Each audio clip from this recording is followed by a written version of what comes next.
Welcome to Cherki Massimo, welcome to stage 14 of the Global Champions League, and welcome to the beautiful city of Roma as we get ready to unpack what is taking place in Global Champions League Round 1 and start looking ahead to Global Champions League Round 2. My name is Mark Lewis and welcome to GCTV. It has been an intriguing opening round of Global Champions League. The Stockholm Hearts have been absolutely dominant. Prague Lions may well be outside of the top 4 race finally, and well, Riesenbach International and Paris Panthers continue to go head-to-head, head-to-head. One opens the doorway, one does not take it. Again, they find themselves on level penalties. Paris Panthers slightly ahead on time, but they need more than that. They need to be more than just a time ahead of Riesenbach. They need to see teams slotting in between them, trying to push Riesenbach down, and they essentially need to get onto the podium. They need to win here in Rome to keep the pressure on.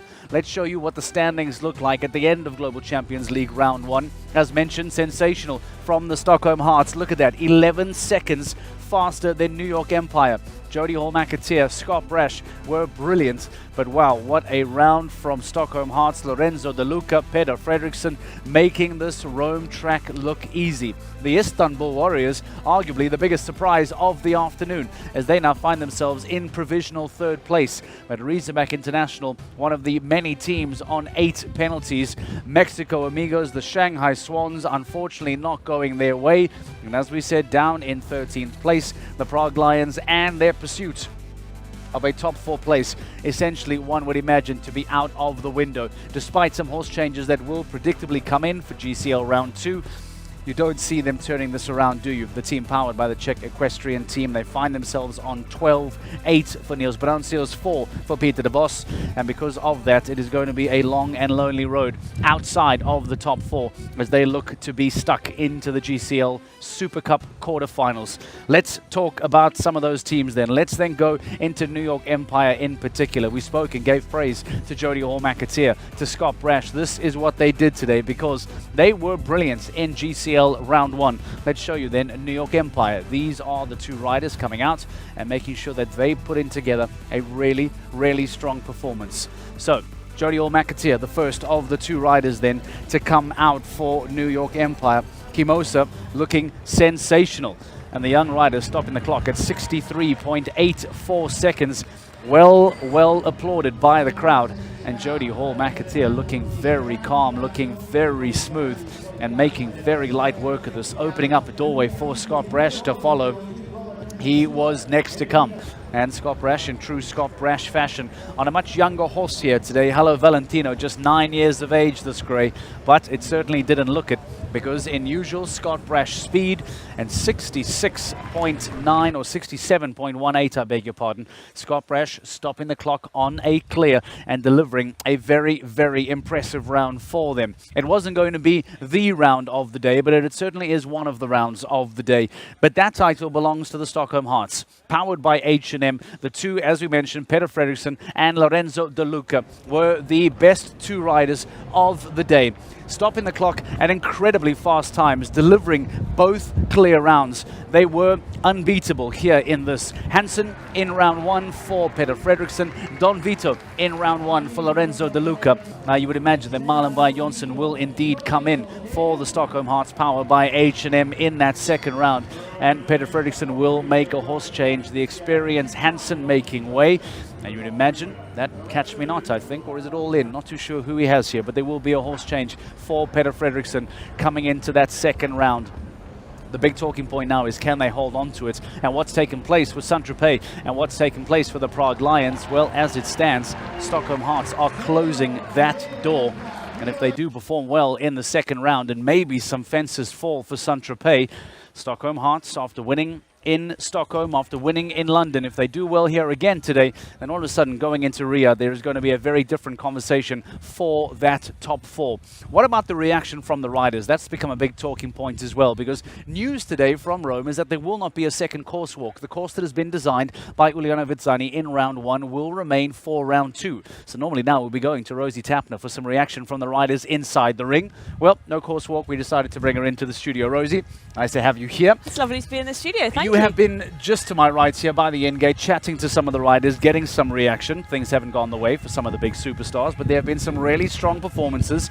Let's start with overall reaction and feeling to what has been delivered here today in GCL Round 1. What have the riders been telling you? Yeah, it was really interesting, Mark, actually, because a lot of them saying that the course is really tricky, particularly coming up to the planks there. There's not too much of a turn, so a lot of their horses are getting quite surprised by the planks there. But also some of them, particularly Peter Divos, actually saying that he didn't think it was a tricky course, and actually that he was really gutted with the way they both jumped. And actually, I think rather surprised by the way they both jumped, due to the fact that he didn't think it was such a tricky course. I guess it's all courses for horses and courses for riders. You know, each one is very different each time you come out. But Peter was incredibly disappointed. It was great to catch up with that, actually, because, but you took know, it on the chin as well. Today was not a good day for them in round 1. He could have very easily have tried to shy away. He manned up, he took it and gave you some good feedback. Yeah, and you know what the nice thing is, there was no excuse there either. He just very much said it wasn't our day today. What a shame. But, you know, going into round 2, they'll hopefully do a little bit better. Yeah, round 1 has been a problem for the Prague Lions throughout the entire season. They might be horse changes as we've predicted in round 2, but as it stands now on that 12, their pursuit of a top 4 may well be over. Marlon Zanatelli caught up with you, and that was a fantastic interview. A super classy guy, fantastic rider. Saint-Tropez doing really, really well. Remind us the reaction. What was the feedback then from Saint-Tropez? Yeah, I think he's really pleased with that. Of course, they're trying to hold on to that top 4 spot and doing that the way they did, particularly with the way the other teams have also gone through this. They look like they are going to hold on to that top 4 spot, which I found really interesting, though, from a lot of these riders, particularly the 4th, 5th and 6th in the lineup at the moment, is they are so competitive. And I feel like as the season is going on, we're seeing more competitive, more fierce. The closer we get, they really are thinking about it. They're doing the maths every time. And Marlon was very much one of those people that was looking at it and going, I need this, we want this. And yes, they were right at the top. So getting those 4 penalties, you don't know whether everyone's going to go double clear. I think that's quite hard, not knowing what's going on. But his reaction was that they were really happy with the way they were doing it. And fingers crossed that they can go into round 2 and do the same, if not better. And let's not forget that he's doing this on somewhat of a less experienced 10-year-old DC. This is not a standard fixture for Marlon Zanatelli that we've become quite accustomed to in the 2023 season. So for him to come out, deliver that clear in this combination just makes it even more outstanding. Talking about being disappointed, and you talk about being competitive, well, I would argue that very few teams are as competitive as Razorback International. It's why they are the unit that they are. Christian Koekkoek looked, if I may say, visibly gutted when he spoke to you. Talk us through what was coming out of his mind, because again, you could see how frustrated he was, and the argument is that he was the one that jumped really well, but as a team man, he wears that fault as if it were his own, does he not? Yeah, absolutely. And again, one of those ones that you think they're so, you know, gutted not to be able to get that double clear, but to still chat to us and give us the reaction. We're always very grateful for that. But Christian was saying, actually, you know, as soon as they jumped, massive surprise there that they didn't do as well as they were expecting. However, quite some relief when Paris then went and did exactly the same thing. They didn't shut the door. And I think for them, again, it's looking at every time Paris has that door open, do they deliver? And actually they don't. And it's that thing for Riesenbeck saying that, okay, we've opened the door here for Paris, but they still aren't coming knocking. So is it a relief for them? Absolutely. For Paris, is it a disappointment? I think so. We didn't get any rider reactions there. So I think a massive disappointment that they had that door open, they were second to jump, and they couldn't knock on it. And we raised that question about Patrick Stuhlmeier and whether he was going to be able to deliver for Razorback International today. And unfortunately, despite the clear of Christian Koekkoek, fences going down for Stuhlmeier puts them under pressure. But as Rosie said, because Paris Panthers do not respond well, because they don't shut the door, it basically still is lying in the hands of Razorback International, who know that they don't essentially have to win it today. But if and when Paris Panthers are not cashing in big time, or not putting a huge amount of teams between themselves and Riesenbeck, it seems to be a foregone conclusion. Champions-elect at Riesenbeck International are simply waiting for time to pass. Any closing thoughts before we take a break and continue talking about the course? What was maybe some really standout moments for you? I know Rodrigo Almeida was one that we've been talking about a lot. Did you get a chance to talk to him? Yeah, absolutely. It's probably my favourite interview so far of the weekend, because he was so thrilled. First clear in 22 rounds, which is quite something. And that's not something we want to make fun of, by the way. We know that he too is a very competitive rider, and this is something that has been irking him for quite some time. And you gave us the number there, the first clear round. In 22 rounds. But I think what was so lovely is saying he's been really bringing this horse on throughout this. Actually, he's really thrilled. As he said, he's been very consistent with just having the full penalties. It's not like he's crashed out every single Yeah, time. absolutely. So he feels like the horse is feeling better than ever. Coming here I did say to him, coming here in these conditions, it is warm. We're getting a breeze now, so it is cooling down, but his horse performed the best it ever has, and he's so thrilled with the horse, particularly looking into the future as well. But a real relief, and like he said, it's all about the teamwork, and it was really nice to hear that side of it as well. And the longer that break continues, the longer the window opens between previous and current clear, the more that pressure builds and the more that you can turn it into an even bigger monster than it is. So finding out to get that off his back, I think we may well see a very different Rodrigo Almeida going forward now, because he's got that pressure of the clear. Yeah, he said that. It's filling with his confidence. Every single time he jumps this horse, he's getting more filled with confidence. To go in there and do a clear like he just had, he can only be filled with a huge amount of confidence going forward. All right, a lot more from you throughout the rest of the afternoon. Rosie Tapner, thank you very much, giving us some reaction as to what has been said by the riders following their rounds. There has been a lot of competition, a lot of perhaps mixed feelings about how things have gone here in GCL round 1. We'll take a quick break. When we return, we catch up with Frederik de Backer, we get some reaction, and we get closer and closer to the start time of Global Champions League round 2.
Welcome back to GCTV, welcome back to Rome, and welcome back to Global Champions League Round 2 build-up. We've heard from Rosie Tapner, we've got some reaction as to what the feedback was in general from the riders following their performances in Global Champions League Round 2. So now becomes the big question as to what is going to happen between the start of GCL Round 1 into this break and now into GCL Round 2. No course walk today. Normally I would send Frederik de Backer out there now and we'd ask him what is being designed for Round 2. Today, here in Rome, the course design for GCL Round 1 will be rewritten again for GCL Round 2. But this means that Frederik de Backer always has some info for us. Frederik, let's talk about the teams going into GCL Round 2. Because that was a really, really intriguing GCL Round 1. We talk about championship battles, top 4 battles. Let's maybe start with the teams going into Round 2. Shall we start at the top? Is that maybe a little bit better? Yeah, absolutely. All right, door not being shut. This has been the story of this championship battle between the two. Let's get some reaction from you firstly about this Riesenbach Paris. Again, you and I standing next to one another. We see the fences fall. What is your reaction to what has taken place in Round 1? My reaction is disbelief. I cannot believe that this is happening. That those two teams that have been so consistent, and not just consistent, that have been so strong, jumping so many clears throughout the season, that they now, at this stage, drop 2 rails each. Both teams with 2 down and with 8 penalties on their board. That none of them are able to jump a clear more than the other team. It's bizarre that they are so level. They've been level throughout the entire season. They're also level on their weak moments, apparently. Now, what does that do for the virtual standing? At the close of GCL round 1, we spoke about a virtual standing for Stockholm making up some points, closing it down to 7.5. As it stands now, what does this mean in the championship battle between the two? Well, if you're talking Stockholm-wise, they close quite a lot on Saint-Tropez. If we're talking Riesenbeck and Paris, it's just a single point, and that's not enough. That's not enough. That's not enough. You wanna be on the podium and your rival off the podium, then you make a gap. Or you want to, if you're not on the podium, you want to get as many teams as possible in between yourself and that rivaling team, and that's not happening at the moment. Of course, round 2 is going to have an impact. And if you look at the starting order of round 2, well, there for Paris Panthers, it is Harry Smulders coming in with Monaco, with Gregory Watley coming off. The team of Riesenbeck, as always, don't make any changes. Now, the question is, how confident is Stuhlmeier about this situation? Because after watching those 2 go down, yes, absolutely. Exactly, and if I look behind me, it's the same course, but it's not the same course because the fences are higher. And if it comes down to time, you have to take a little bit more risk. And just behind me, for example, fence 2 and fence 3 are significantly higher. What is significant? Well, it's 5 centimeters, but that's the margin that we're playing on. I would just want to show you one thing, Mark. Behind me, that is the fence. Fence 7 is the fence that caused most faults. Now, fence 7, you've got 2 options after fence 7. It's an inside turn or an outside turn to then make your way over to the premium race vertical, which is also taller than before. So Stuhlmeier, with his 2 fences down, with the same horse, now faces a bigger track, a slightly more difficult track, and maybe with the difficulty that the horse has to jump bigger fences, and he knows that he's maybe not in the top form, maybe not really handling the heat very well. So this is playing in the favor of Paris, if you ask me. Okay, but still, let's just confirm, playing in the favor of Paris. But we are trying to get this, you and I, at least from an excitement point of view, are wondering if this championship goes to Riyadh. This is playing into the hands of Paris. Give us a quick update. Where does this leave us from a championship table perspective if it were to end this way? Well, if it ends this way, Paris closes in by just 1 point, and if we're honest, that is not enough, because then they have to make up 19 points in Riyadh at a single stage, and that seems very unrealistic. The fact is, if nothing changes, Riesenbeck will not be crowned, but I'd put the champagne on ice already. Okay, champagne on ice, arguably, for Riesenbeck International. Frederik de Backer, thank you very much. He has more work to do. He will be your English commentator live for you here on GCTV this afternoon. And as we spoke about, from a top 4 perspective, Stockholm Hearts making up big ground now. And they arguably are in prime position to try and make up. They are down to just 7.5 points as far as a virtual standing is concerned. But that battle at the top, 2 fences going down for Patrick Stuhlmeier opened up the door for Riesenbeck International. For Paris Panthers, Ben Mayer, Gregory Watley, both having fences go down, takes them to 8 as well. They close the gap by just a single point, but that makes it 19 points. And as Frederik de Backer says, that means we will go to Riyadh. Will the championship still on the title, or the title still, by the way, on the line, but 19 points, 1 event to go. It's champagne on ice. It's Riesenbeck International, back-to-back GCL titles. That's where we find ourselves on the current virtual standings. Luckily for you and I, there is still a whole round of Global Champions League to come, and things can change significantly. Pressure on Riesenbeck, pressure on Paris, and that is what will be the big challenge for them. A wonderful bird's eye view shot from the GCTV drone, giving you some perspective as to what this Circo Massimo ring looks like as we get ready to close the studio here and prepare for Global Champions League Round 2 action. Stockholm Hearts with Lorenzo De Luca and Peter Fredriksson have been the best team in GCL Round 1. Marlon Bayard Johnson predictably coming in for Round 2. Let's see how they do. Can they win yet another stage as they did in London, as they did in Stockholm? And what then happens for the top 4 and what will happen between Riesenbeck and Paris? All of the questions and all of the answers will come to you in a few moments' time here on GCTV. Global Champions League Round 2 is next.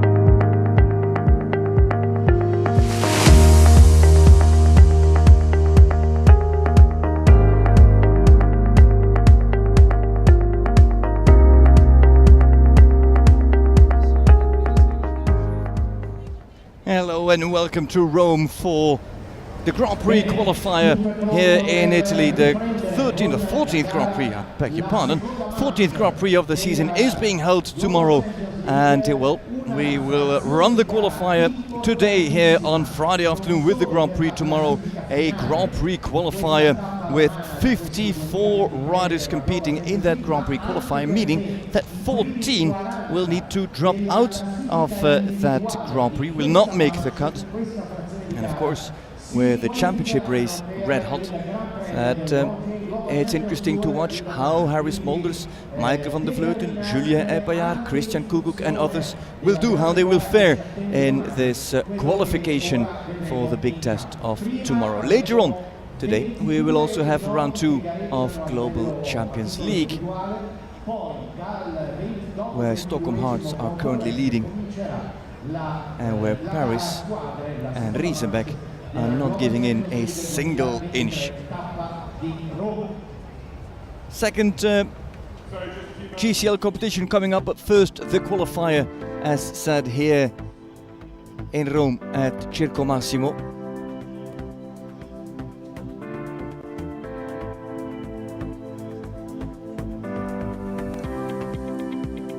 And of course it's the Italian course designer Uliana Vezzani who has brought paper and pencil to this ancient historic city.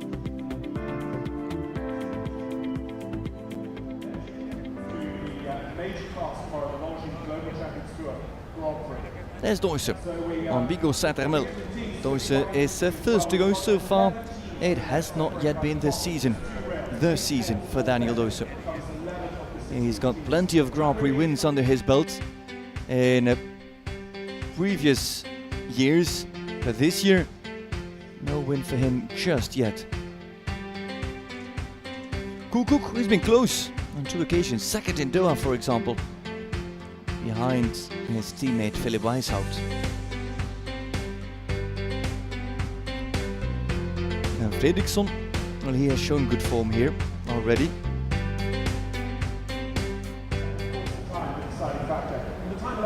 With his different horses, whether it was All In, Catch Me Not, Hansen.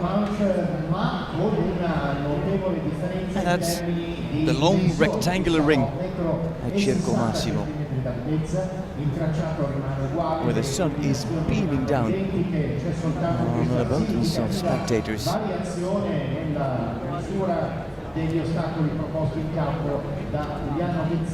Start list with Deusse, Turturiello and Stout as the first 3. Giacomo Cassadei, the young Italian, comes in as well. There's Gaudiano with Nicolai the Music, Lupino with Iniesta. The home riders, the Italians, Bucci and De Luca are also competing as individuals. As from there, from 23, Ramzi and Will, they make up the first team, that is Riyadh Blue, powered by Al Hilal.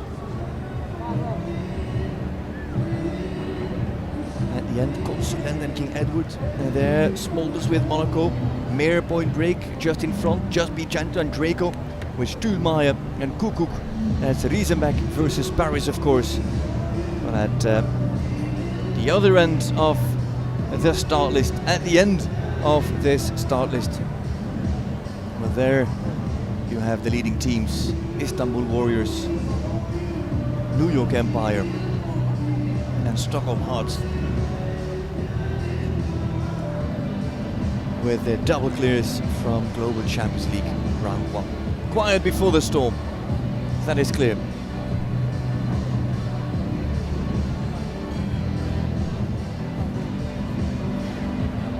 It has storms in this city. Circo Massimo, right by the Colosseum, and plenty of royal and imperial palaces even. Deusse loops around fence 5 as he gives Bigot Saint-Hermel a little look at the first fence that they will, not the first fence, the fifth fence that they will chop. But they are obviously first to go in this Grand Prix qualification. 54 on the list, 40 will make the cut. Deusser is first to go with the French-bred and Mexican-owned Bingo Saint-Hermel. Defending launching global champions to a Super Grand Prix champion, Daniel Deusser for Germany from the roster of the Shanghai Swans. Daniel rides Bingo Saint-Hermel. Bingo by number 1 Dizot Prince and Diamant de Semilly. And of course himself a Grand Prix winner already with Deusser on the launching global champions tour. Valkenswaard, Cannes. And that got him the golden ticket to the Super Grand Prix in Prague last year, which he won in tremendous fashion with Tobago.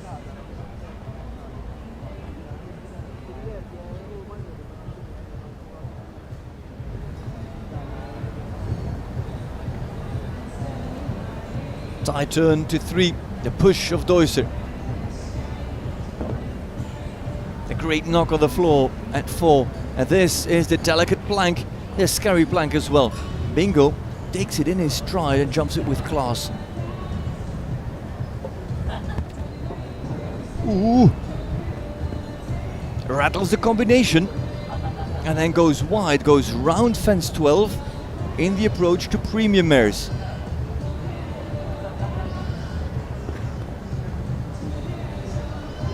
Seven, short 7, just over the back rail. No intention to take the inside turn that is in front of 5, heading over to 10.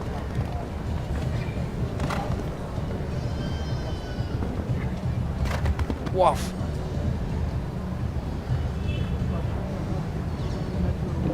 And Deusser with a touch and a fault at the final fence. And so it is 4 for Deusser.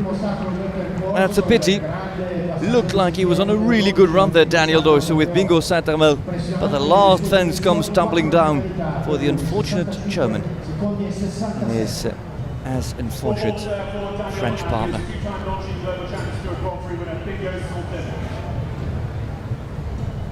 Ora in campo il binomio vincitore nel 2022 della medaglia d'argento nel campionato d'Italia. Turturiello, Francesco Turturiello, with a 12-year-old White Balou by Quite Capitol and Balou Bédourouet.